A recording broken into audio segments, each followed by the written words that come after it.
Next let us study the transmission of nerve impulse कि कैसे जो नर्व इम्पल्स है वो ट्रांसफर होता है। सो जब भी रिसेप्टर सेल पे कोई भी ट्रिगर, कोई भी स्टिमुलस रिसीव होता है, so that information is detected by dendrite tip of a nerve cell. जो नर्व सेल का जो डेंड्राइट टिप होता है, जो एक्सटेंशन है, जो कि डेंड्राइट से जो एक्सटेंशंस, प्रोटोप्लाज्मिक एक्सटेंशंस बाहर आ रही हैं, जिनको हमने डेंड्राइट टर्म किया था, वो जो डेंड्राइट्स होती हैं नर्व सेल की, वो इंफॉर्मेशन को डिटेक्ट करती हैं। And as soon as they detect the information, a chemical reaction sets up. वहां पे एक केमिकल रिएक्शन होता है और उस केमिकल रिएक्शन से एक इलेक्ट्रिकल इम्पल्स जो है वो जनरेट होता है। Impulse is basically a message. एक इलेक्ट्रिकल मैसेज जो है, एक इम्पल्स जो है वो जनरेट होता है। अब ये जो इलेक्ट्रिकल इम्पल्स है, ये डेंड्राइट से जो है उसके बाद कहाँ पे ट्रैवल करता है, to the next part, that is cell body. Cell body that is also termed as soma, वहां तक ये मैसेज जो है वो रिसीव होता है। और सेल बॉडी के बाद जो एक लॉन्ग नर्व फाइबर होता है, that is termed as axon, ये जो मैसेज है वो एक्सॉन के थ्रू आगे पास होता है। अब at the end of the axon chemicals are released. Axon जहाँ पे एंड होता है, जिसको हम एक्सॉन टर्मिनल बोलते हैं, जहाँ पे स्वोलन नोब्स होती हैं, वहाँ पे जब इलेक्ट्रिकल इम्पल्स जो है वो रीच करती है, तो वहाँ पे कुछ केमिकल्स जो हैं वो रिलीज होते हैं। Here one point we have to take care कि कोई भी जो दो नर्व्स होती हैं वो आपस में कनेक्टेड, फिजिकली एक दूसरे के साथ कनेक्टेड नहीं होती हैं। नाउ द क्वेश्चन इज कि जब नर्व्स आपस में फिजिकली कनेक्टेड नहीं है, तो किस तरीके से एक मैसेज जो है वो दूसरे न्यूरॉन तक जो है वो ट्रांसफर कैसे होता है। So the gap between the two neurons, जहाँ पे दो न्यूरॉन्स का जो गैप होता है, उस गैप को हम बोलते हैं साइनैप्स। अब होता क्या है कि न्यूरॉन्स जो हैं वो फिजिकली एक दूसरे को टच नहीं करती हैं।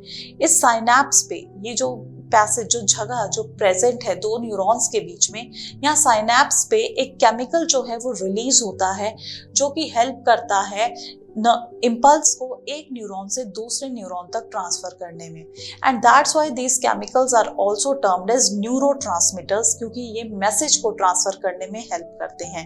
And the example of one such neurotransmitter is acetylcholine, जो कि हेल्प करता है in the transmission of message from one neuron to the next neuron. Why? Because जो न्यूरॉन्स हैं वो आपस में फिजिकली कनेक्टेड नहीं होती हैं, और फिजिकली कनेक्टेड ना होने के कारण न्यूरोट्रांसमिटर्स जो हैं वो हेल्प करते हैं in the transmission of the messages from one neuron to another. Further let us study about reflex action.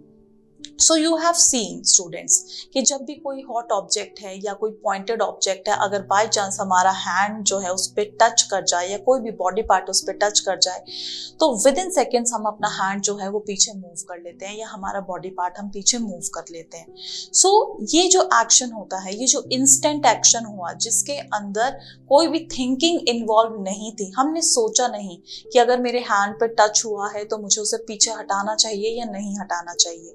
सो ये जो एक्शन, जिसके अंदर कोई भी थिंकिंग प्रोसेस इन्वॉल्व नहीं है, this unconscious and instant action that is termed as a sudden response to some environmental stimulus, this is known as reflex action. ये होता है एक रिफ्लेक्स एक्शन। और ये रिफ्लेक्स एक्शन होने में हमारी बॉडी के अंदर जो नर्व्स का जो पाथवे इन्वॉल्व होता है, that the pathway of nerve involved in this reflex action is termed as reflex arc. So let us have a diagrammatic representation of reflex action. So in this diagram you can see that a person is standing there and उसका जो hand है वो touch करता है sharp object पे. As soon as his hand is touched on a sharp object, अब जो sensory organs हैं वहाँ पे receptor cells जो हैं वो present है. Receptors जो कि skin के अंदर present है वो quickly जज करेंगे कि कोई शार्प ऑब्जेक्ट जो है वो हाथ पे प्रिक हुई है। एंड जैसे ही रिसेप्टर सेल्स जो हैं वो टच करेंगे, मैसेज को रिसीव करेंगे, and electrical impulse will be generated. एक इलेक्ट्रिकल इम्पल्स जनरेट हो जाएगी which is sent to the sensory neuron, जो कि सेंसरी न्यूरॉन तक कैरी करेगी to the spinal cord. Now why spinal cord? Why we say that there is no thinking process involved in the reflex action? क्योंकि अगर brain तक message जाएगा तो brain जो है it takes some time in the thinking process. सोचने में जो ब्रेन है, थॉट प्रोसेस में उसे थोड़ा सा टाइम लग जाएगा, और उस टाइम तक जो पर्सन है he or she can get injured, उसे इंजरी हो सकती है। सो दैट्स वाई ब्रेन तक मैसेज जो है वो नहीं जाता है and spinal cord here plays a very important role. Spinal cord जो है वो हेल्प करती है रिफ्लेक्स एक्शन को जनरेट करने में। So this is a very important point that you have to remember कि रिफ्लेक्स एक्शन में ब्रेन जो है वो इन्वॉल्व नहीं होता है because brain takes time to think and by that time the person can get injured. So the action, so the response is generated by the spinal cord that is actually a bunch of nerves that is connected to the brain. So electrical impulses are sent by the sensory neurons to the spinal cord and the spinal cord in return generates a message and the muscle contracts and withdraws. अब ये जो message है, ये जो travel होता है that travels by motor neuron. Motor neuron के through message travel होता है और उसके बाद जो हमारा जो ऑर्गन होता है, effective organ that is our muscles जो है हमारे हैंड की, हम वो पीछे की तरफ जो है मूव कर लेते हैं। So this is basically a response that is generated by the spinal cord and this action is termed as reflex action. Now here we can see reflex arc. As I told you कि nerve का जो भी pathway involve है, जो भी way message जो है receive हुआ और रिस्पॉन्स जनरेट होने तक जो भी पाथवे जो इन्वॉल्व होता है एक रिफ्लेक्स एक्शन में, that is termed as reflex arc. Here you can see कि स्टिमुलस जो है वो सेंसरी ऑर्गन रिसीव करता है, जहाँ पे क्या प्रेजेंट होते हैं, रिसेप्टर सेल्स प्रेजेंट होते हैं। रिसेप्टर सेल्स से सेंसरी न्यूरॉन जो है वो मैसेज को ट्रांसफर करता है।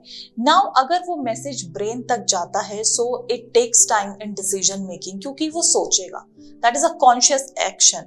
तो रिफ्लेक्स एक्शन जो होता है we term it as a unconscious action, क्योंकि उसके अंदर ब्रेन का रोल नहीं होता है। तो ये जो सेंसरी न्यूरॉन है वो क्विकली मैसेज कहाँ तक लेकर जाएगी, स्पाइनल कॉर्ड तक लेकर जाएगी and a reflex will be generated. Now you can see the blue lines are actually showing here the sensory neurons and the green part is actually the connector neuron, जो connector neurons हैं बीच में, जिनको हम relay neurons भी कहते हैं। and next is the motor neuron जो है वो generate message जो है electrical impulse जो कि generate हुआ है उसको effector organ तक जो है muscles तक जो है message लेकर आएगी और as a result आपकी body जो है वो response generate करेगी। तो ये जो भी pathway followed होता है एक nerve impulse जनरेट होने में, एक रिस्पॉन्स तक आने में, ये जो पाथवे होता है, this pathway is actually termed as reflex arc.